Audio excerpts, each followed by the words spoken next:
Maïn, Marie-Dominique Mazzarello. Enfant de la terre, elle a su ouvrir son cœur et écouter. Ainsi, elle s'est laissée façonner par Dieu. Éclatante de vie, joyeuse, enthousiaste, aimante et aimée de Dieu. Par la force de l'humilité, elle a fait de sa vie une vie donnée, une vie de service.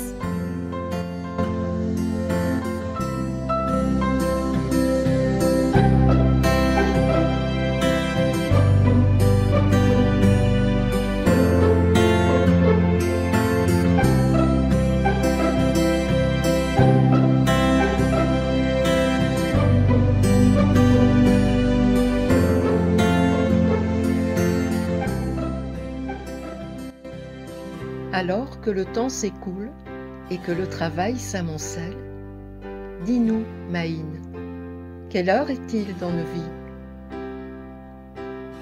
Conduis-nous, Maïn, sur cette terre de Mornaise qui a nourri ton corps, qui a façonné ton âme. Montre-nous le chemin qui conduit à lui. Aide-nous à prendre dans nos vies le temps de Dieu.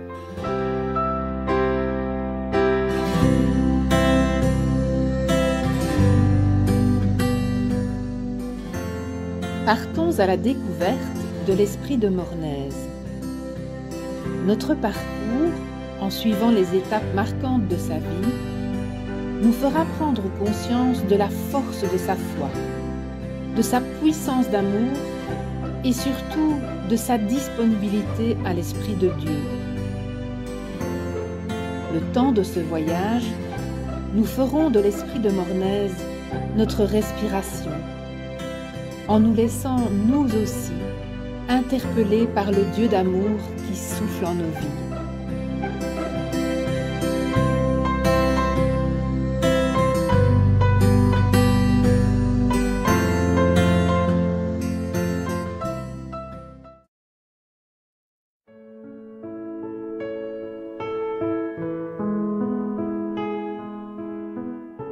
Maïn passe les premières années de sa vie dans un contexte familial pauvre, ouvert et convivial. Ce sont les années durant lesquelles Maïn s'ouvre à la vie de la grâce, où elle découvre graduellement la réalité de Dieu, du monde, d'elle-même.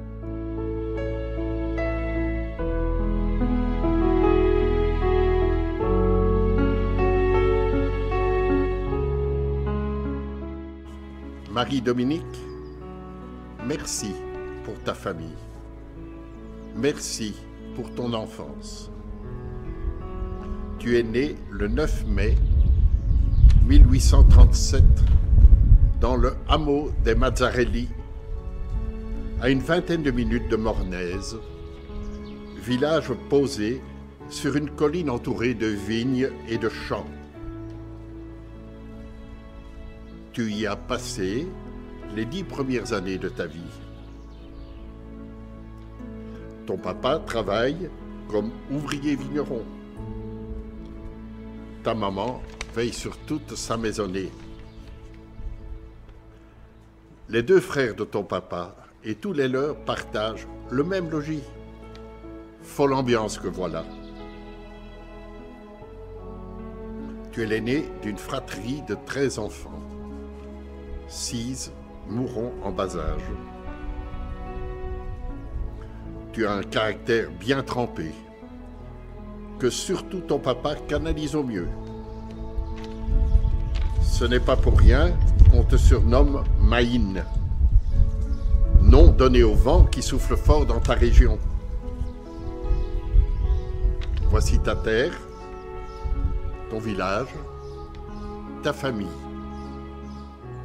Tous ont une foi en Dieu, un amour de chacun, une espérance en l'avenir.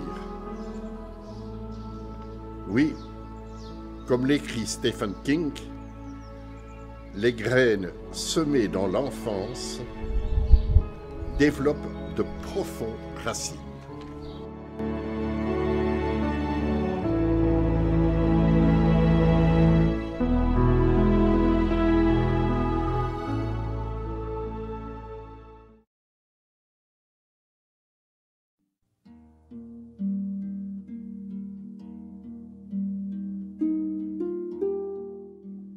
Seigneur Jésus, aide-nous à faire de nos familles des haltes de tendresse où chacun puisse se reposer, des jardins de croissance où chacun puisse grandir, des havres de liberté où chacun puisse apprendre à se tenir debout devant toi et dans le monde. Seigneur de nos vies, qu'avec toi, nos familles deviennent le terreau du respect et de la délicatesse, le berceau de l'attention et du pardon. Que dans nos familles, Seigneur, chacun puisse effleurer le visage de Dieu, ton Père et notre Père, et s'y attacher pour toujours. Amen.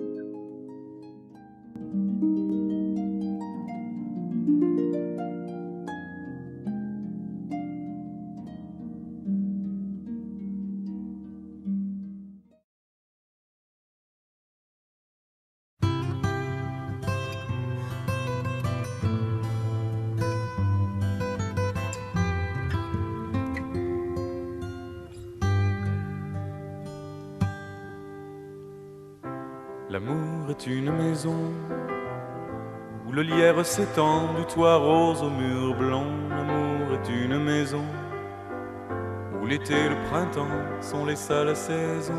L'amour est une maison dont les portes qui grincent écrivent des chansons. Où l'amour est une saison qui fait fondre la neige et lever les moissons. Les fenêtres sont des sourires et chacune des pierres est un mot d'amour. Le grenier, c'est les souvenirs des premières caresses au prochain beau jour. Mon amour, l'amour est une maison bien à l'abri du vent dans le creux d'un vallon. L'amour est une maison où l'on dort trop souvent sans y faire attention. L'amour est une maison où parfois l'on s'éveille sans s'y être endormi. L'amour c'est une maison qui comprend quelquefois avant qu'on ait compris. Les fenêtres sont des sourires et chacune des pierres est un mot d'amour. Le grenier c'est les souvenirs des premières caresses au prochain beau jour. Pour mon amour, l'amour est une maison qui vieillit quelquefois quand le temps est trop long. Mais l'amour est une maison qui ne ferme jamais ses volets pour de bon. L'amour c'est notre maison et le lierre s'étend du toit rose au mur blanc. L'amour c'est notre maison et l'été, le printemps sont nos seules saisons. L'amour c'est notre maison et les portes qui grincent ont écrit ma chanson. L'amour c'est une maison qui ne ferme jamais ses volets pour de bon. L'amour est une maison.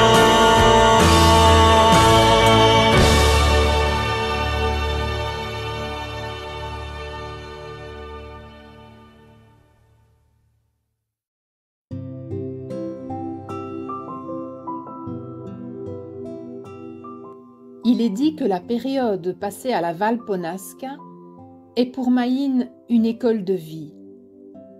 Au contact avec la nature, avec les horizons ouverts, dans la solitude qui n'est pas l'isolement, dans le silence, dans le travail tenace, Mayine assimile en profondeur les contenus de la foi reçus au catéchisme.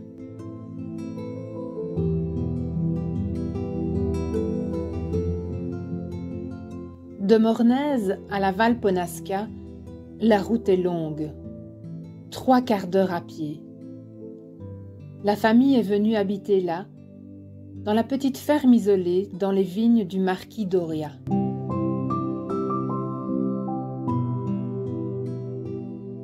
Le père Joseph Mazzarello est un homme bon, ferme et grave, qui possède un sens profond et contemplatif de Dieu.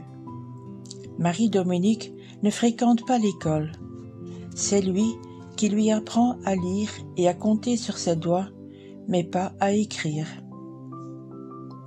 Sa mère, Marie-Madeleine Calcagno, est d'une autre nature. Fougueuse et pleine de brio, elle a le don de saisir le côté humoristique de toute chose. Pour elle, Dieu est quelqu'un de vivant et de présent qu'elle aime profondément.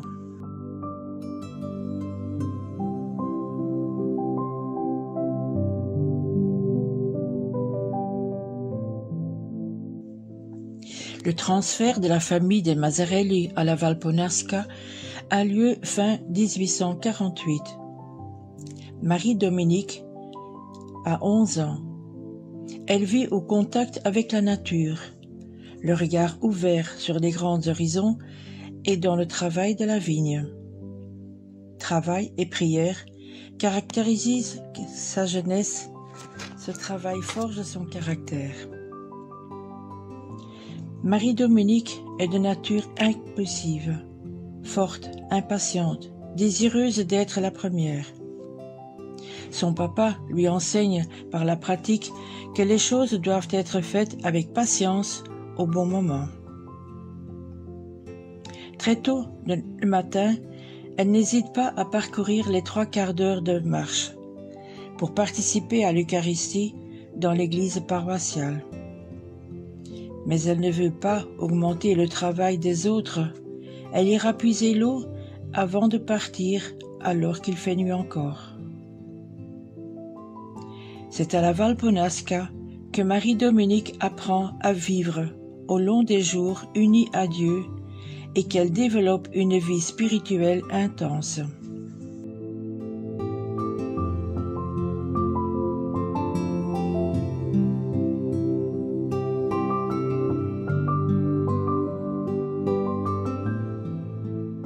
C'est la Valponasca qui me voit grandir, dit-elle, et lutter contre tout ce qui en moi est gourmandise, colère, vanité ou désir de plaire.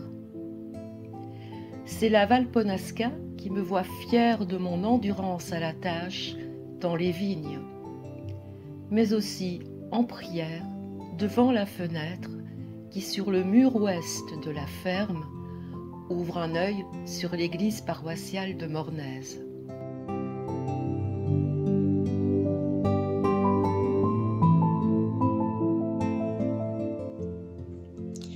À la Valponasca, le soir, comme elle ne peut pas retourner au village pour faire mémoire de Jésus qui se donne dans l'Eucharistie, c'est en regardant par cette petite fenêtre de sa chambre que Marie s'unit à tous ceux qui prient à l'église paroissiale.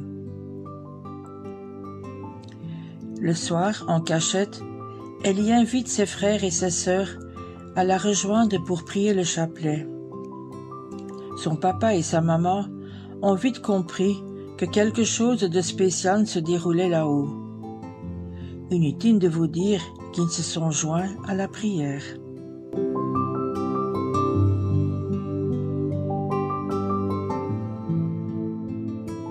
En 1855, avec le secours de Don Pestarino, son guide spirituel, Marie-Dominique rejoint l'association des Filles de l'Immaculée qu'il vient de fonder.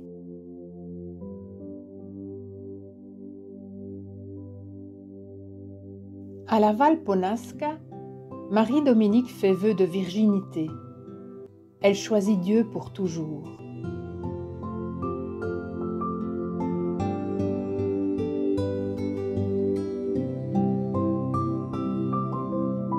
Profitons de notre présence à Mornez pour passer la tête à la fenêtre de la Valponasca. Ouvrons les yeux sur l'horizon de Dieu et sur notre mission.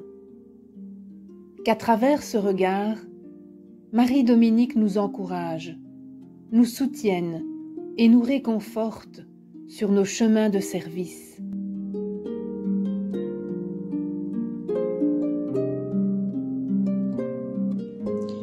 Marie-Dominique, tu as cherché la volonté de Jésus dans ta vie. Tu as vite compris la beauté d'être totalement fidèle à Jésus. Tu as désiré être continuellement en union avec lui. Tu as découvert de plus en plus sa tendresse et tu as voulu aider les autres à lui faire confiance. Aide-nous à faire de même et à partager ainsi la joie du cœur dont tu rayonnais.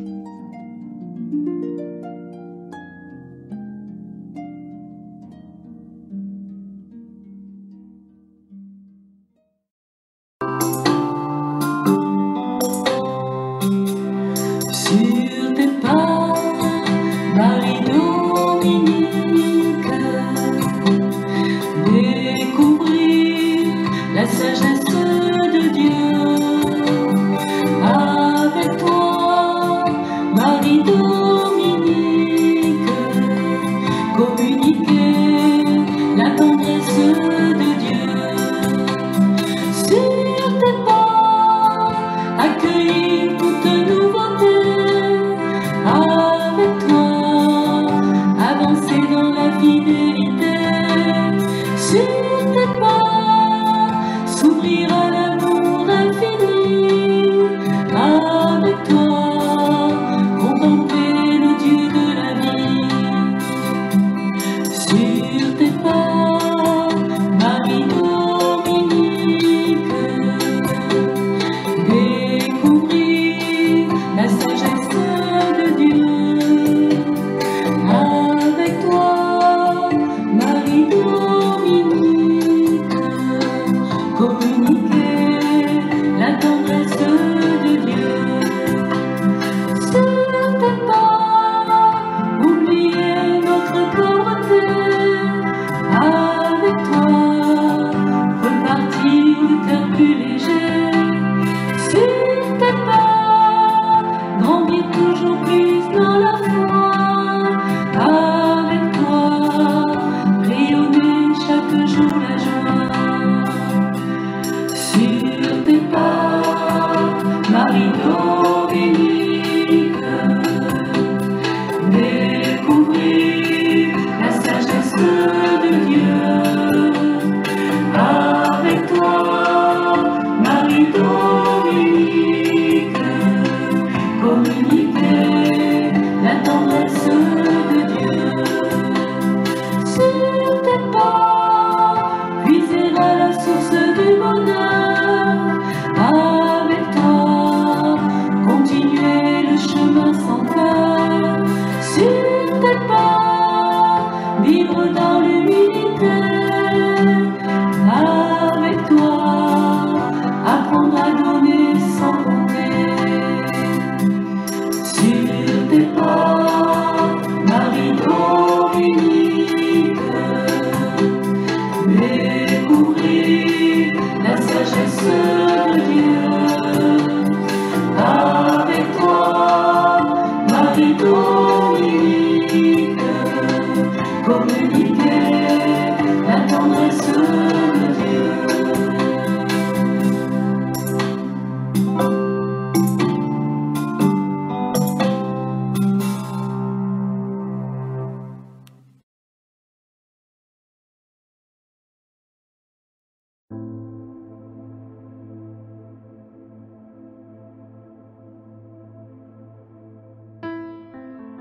Marie-Dominique s'abandonne en toute confiance à Dieu. Cette période est une période de conversion au projet de Dieu, dans une ouverture sage et une disponibilité à l'action de l'Esprit.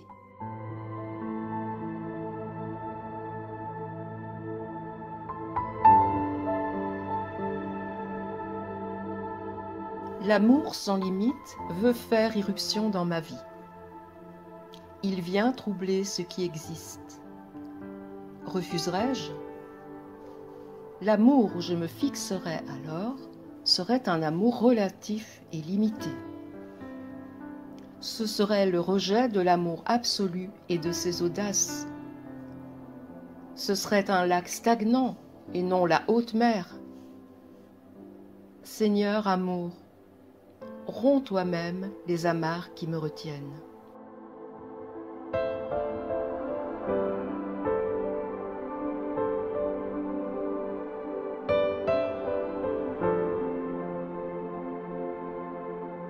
Suite à un cambriolage et ayant perdu toutes ses économies, la famille emménage à la rue Valgelata en 1858. Il y aura une deuxième Valponasca, non plus ouverte et joyeuse, mais faite de solitude et de purification. En 1864, suite à des tensions vécues au sein des filles de l'Immaculée, Don Pestarino demande à Marie-Dominique de s'éloigner pour laisser passer les nuages. Elle vivra cet exil sans se lamenter.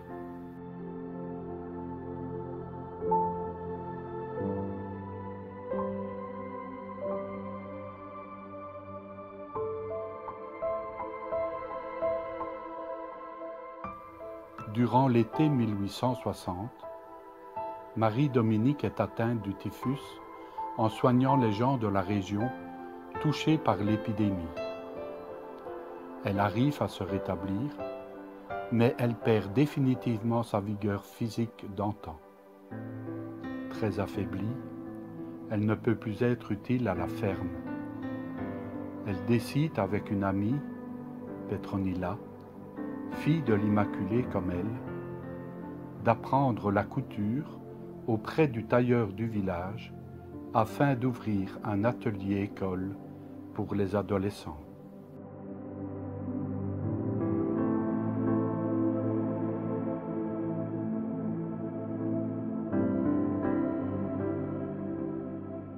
Un jour qu'elle marche le long de la Via Borgo Alto, Marie-Dominique, encore en convalescence suite à sa maladie, aperçoit en vision un collège plein d'enfants et de jeunes filles et entend une voix qui lui dit « Je te les confie ». Elle s'éloigne de là, essayant de ne plus y penser.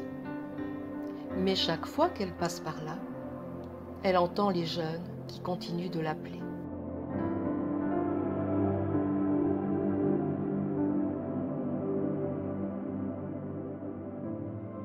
Ce qui caractérise le plus la jeunesse de Maïn est la présence de Dieu, qui prend possession de son cœur, devenant son soleil de midi. De Jésus-Christ, qui entre avec une douce violence dans sa vie, la fascine et la conquiert à son évangile. De l'Esprit Saint, à qui elle s'abandonne et qui intérieurement la transforme.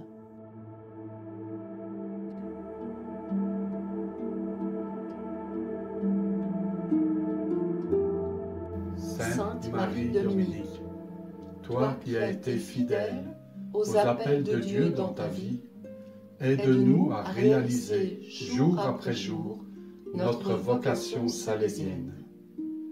Aide-nous à être vrais avec Dieu, avec nous-mêmes et avec les autres, en vivant chacune de nos journées dans la joie rayonnante de l'espérance.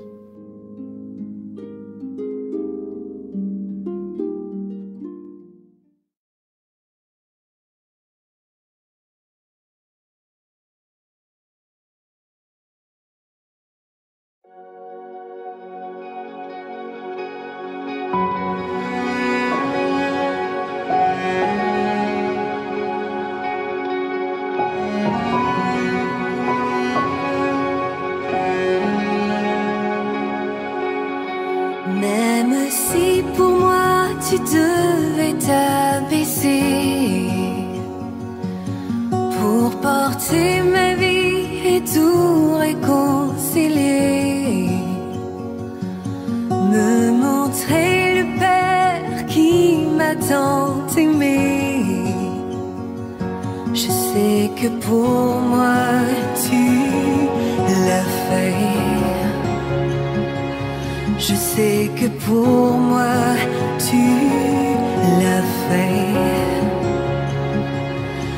Même si tu devais quitter toute gloire, venir t'incarner, épouser notre histoire, au cœur de chaque homme déposer l'espoir. Je sais que pour moi tu l'as fait. Je sais que pour moi tu l'as fait, car mon Dieu tient toujours ses promesses, me couvrant de tendresse. Voici quel est mon Dieu, car il fait toutes choses nouvelles. Sa grâce est éternelle, il a ouvert les cieux. Voici quel est mon Dieu.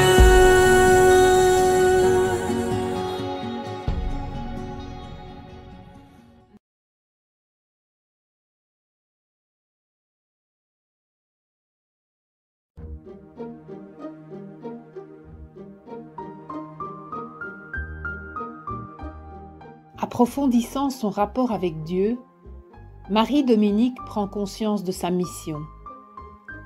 Devenue supérieure, elle réalise qu'elle a quelque chose à transmettre à travers son vécu et son exemple.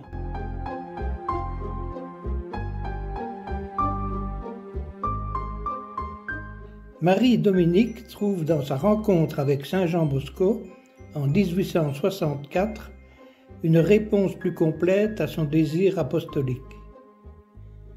Don Bosco a le projet de fonder une congrégation de sœurs qui se dévoueraient aux filles. Il obtient l'approbation du pape Pie IX.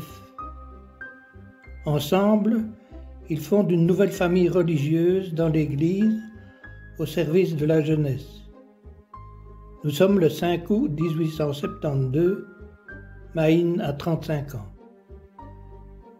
La maison de l'Immaculée étant réquisitionnée pour devenir un presbytère, il est décidé de placer les filles dans cette maison, au collège de Mornez, initialement destiné aux garçons.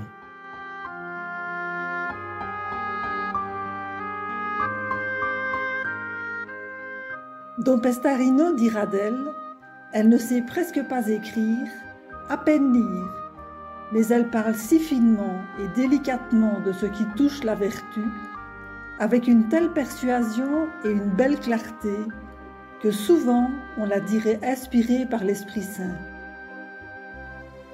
La joie s'installe au collège, mais aussi la pauvreté, une pauvreté librement vécue par chacune des sœurs. En 1874, Don Bosco nomme Don Costamagna comme directeur du collège. C'est lui qui formera Marie Mazzarello. Celle-ci donne le ton. Faites en sorte de fouler aux pieds l'amour-propre. Veillez à vous exercer dans l'humilité et la patience. Elle-même le vit pleinement, face aux remarques nombreuses et publiques que lui fait Don Costamagna.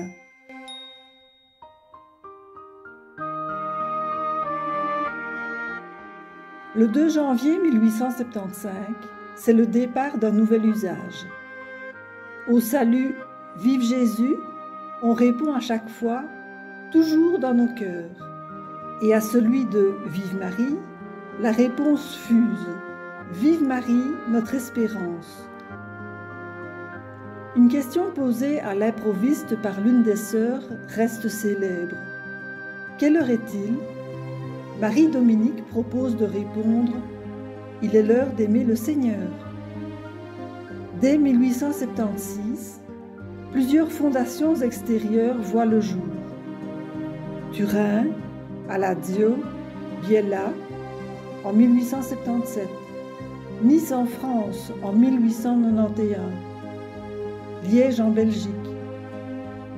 Chaque fois, les sœurs commencent sans tarder le patronage l'école, l'atelier et le catéchisme.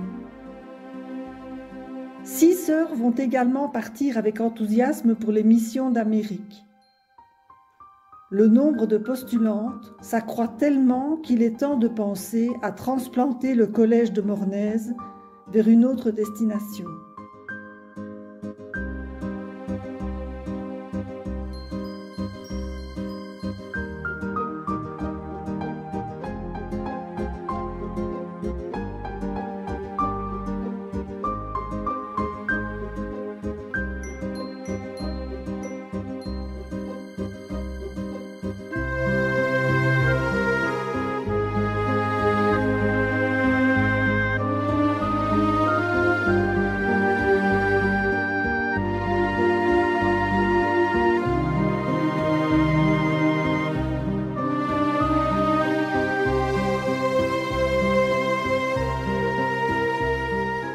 Soyons fidèles à ce que Marie-Dominique nous dit encore aujourd'hui. La joie est le signe d'un cœur qui aime.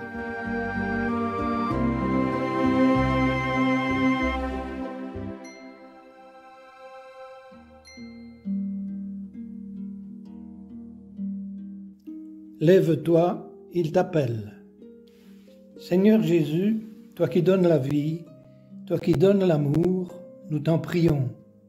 Fais lever dans nos communautés des hommes et des femmes qui se donneront totalement à la mission pour être signe de ta présence, pour rayonner ta vie jusqu'aux extrémités du monde.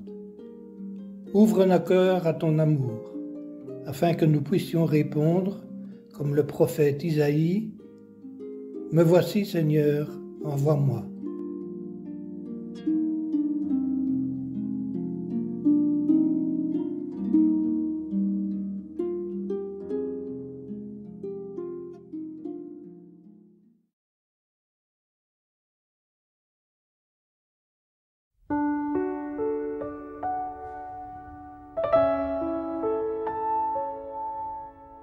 Nous sommes en 1879 et cette année voit un grand bouleversement dans la vie de Marie-Do. En accord avec Don Bosco, le 4 février, le transfert définitif de la maison mère des FMA se fait vers Nizza Monferrato. La nouvelle maison porte le nom de La Madone.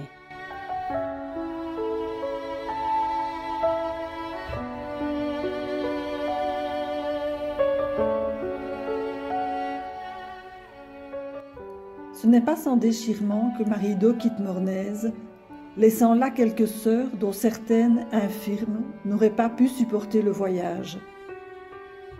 Marie-Do veille à ce que la joie habite le cœur de ses chères filles.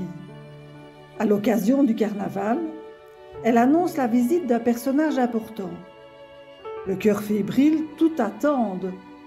La cloche sonne, le grand portail s'ouvre et une grande dame fait son entrée. C'est une vache, décorée de fleurs en papier. Don Bosco fera 5 visites à la nouvelle maison mère. À l'occasion d'une de ces visites, il aura une vision de la Vierge. Je veux vous dire que Notre-Dame est ici, qu'elle est heureuse avec vous, qu'elle marche parmi vous. Le 12 avril 1880, la mère s'apprête à fermer définitivement la maison de Mornez. C'est à Nizza que Marie-Do finit sa vie terrestre. Oh, quelle grâce m'a faite le Seigneur d'avoir vécu et de mourir épouse de Jésus-Christ, fille de Marie et de Don Bosco. Je proclame cette grâce pour toutes mes sœurs que j'ai tant aimées et que j'espère aimer toujours plus dans le ciel. Dans la nuit du 14 mai 1881, elle s'éteint en prononçant par 3 fois « Jésus, Marie ».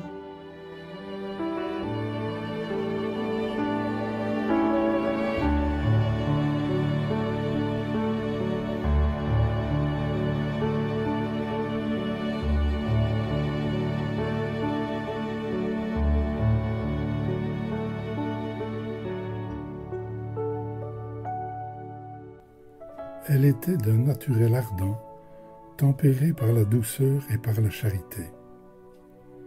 Elle avait acquis une grande maîtrise de soi et était parvenue à savoir vivre sans cesse en présence de Dieu et à être très attentive à ne commettre aucune faute, ni en parole ni en acte. Brillait en elle un grand bon sens, sanctifié par l'amour surnaturel pour les âmes. Elle avait horreur de toute singularité dans les dévotions. Elle possédait la maturité d'esprit, la précision des vues, la promptitude de jugement, l'énergie de la volonté. Elle était sincère et franche pour donner son avis et savait le soutenir, mais elle se soumettait aux décisions de Don Pestarino. De cœur très sensible, elle se montrait impartiale avec tous. Sa façon de faire était libre et vive, mais toujours de bonne aloi, et sa démarche naturelle et noble.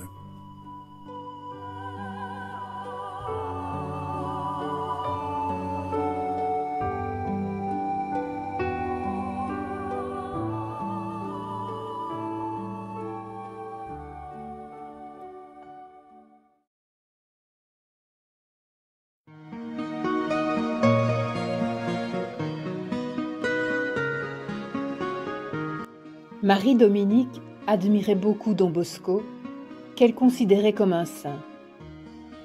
Don Bosco également avait beaucoup d'estime pour Marie-Dominique. Voici comment s'exprime le cardinal salésien Giovanni Cagliero à ce propos.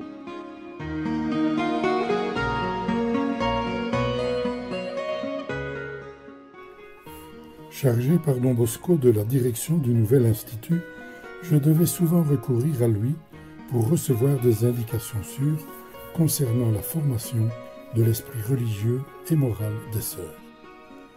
Aimablement, Don Bosco me tranquillisait. Tu connais l'esprit de notre oratoire, notre système préventif, le secret de se faire aimer, d'être écouté, obéi par les jeunes, en les aimant tous, sans humilier personne, en les assistant jour et nuit dans une vigilance paternelle, une charité patiente, une constante amabilité. Or, toutes ces qualités, Mère Mazzarello les possède. Nous pouvons donc lui faire confiance pour la direction de l'Institut et des sœurs. Elle n'a rien d'autre à faire et elle ne fait pas autre chose que de se conformer à l'esprit, au système et au caractère propre de notre oratoire, des constitutions et des délibérations salésiennes. Leur congrégation est semblable à la nôtre. Elle a les mêmes finalités et les mêmes moyens. Par son exemple et ses paroles, la mère les inculque aux sœurs, et à son exemple, celles-ci sont à leur tour, pour leurs élèves, des mères affectueuses plutôt que des supérieures, des directrices ou des maîtresses.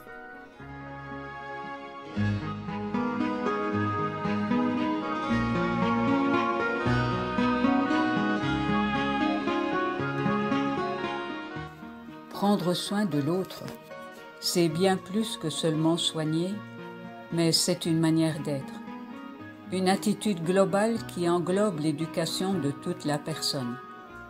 Cela inclut la dimension affective, intellectuelle, spirituelle, relationnelle, éthique.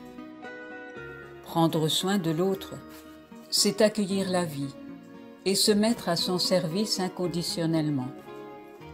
Cela requiert plus que purement le professionnalisme, mais une disposition intérieure à mettre son propre bonheur dans celui des autres.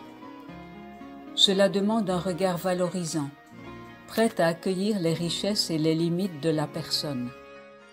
C'est avoir cette capacité d'accueillir l'autre pour ce qu'il est vraiment.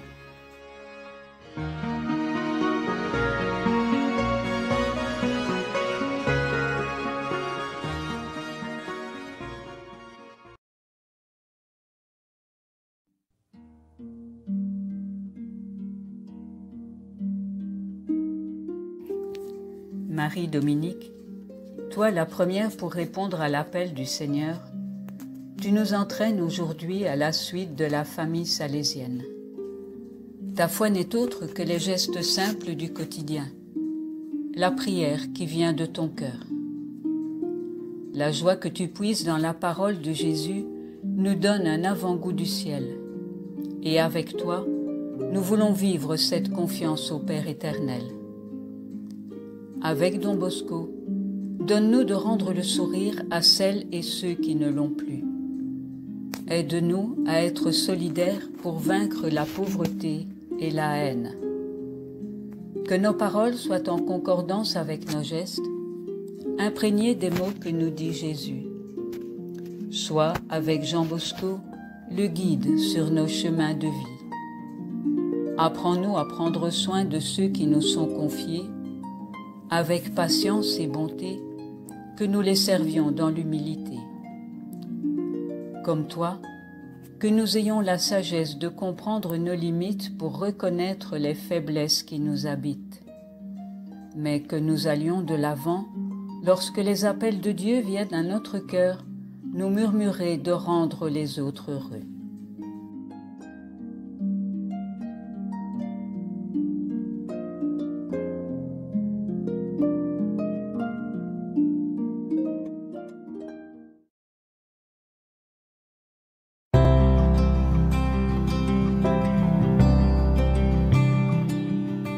Comme Maïn, ouvrons-lui notre cœur, laissons-le faire, et ce qui est renoncement deviendra disponibilité.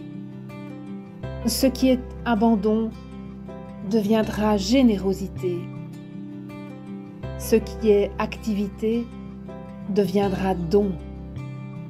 Ce qui est le temps qui passe deviendra le temps de l'amour, le temps de Dieu dans notre vie.